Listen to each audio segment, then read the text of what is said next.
So obviously, since there's a war in Ukraine, we need to control cryptocurrency in this country and get rid of cash. Of course, that's clearly the plan. Joe Biden has just signed an executive order directing the government to, quote, study the impact of cryptocurrency on financial stability. That order also asked the Fed to explore creating a new digital currency. To be clear, once they control the money, they control you completely. You have no freedom whatsoever if they can take your money away with a keystroke. Nick Carter is the co-founder of Coinmetric. It's a blockchain data aggregator. He joins us to assess this. Nick, I don't want to be paranoid, but the U.S. government has no right to take away my cash. And if they want to, then maybe I should be worried about that. Does that seem fair? Yeah, certainly. The digitization of cash is something we should absolutely be concerned about. The politicization of finance and financial rails is well underway in this country, Tucker.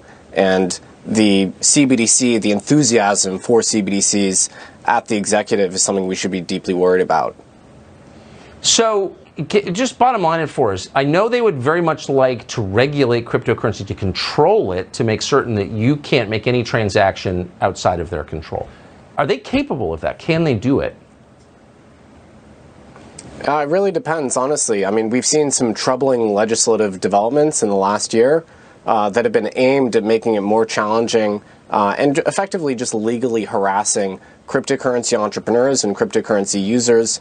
And so they are tightening the noose to a certain extent. Now, could the U.S. ban, direct ownership of cryptocurrencies? That would be an extremely significant move. I don't know if that would really work in a country with property rights like ours. That would be something akin to banning, the private ownership of gold. Obviously, that did happen historically in the U.S., but I think there's a significant enough, crypto user base in this country that would be very difficult for the government to kind of push through. Well, there was a significant base of people who used gold, too, when they banned it. So, I mean, I'm certainly rooting for the crypto people. Nick, thanks so much for joining us tonight.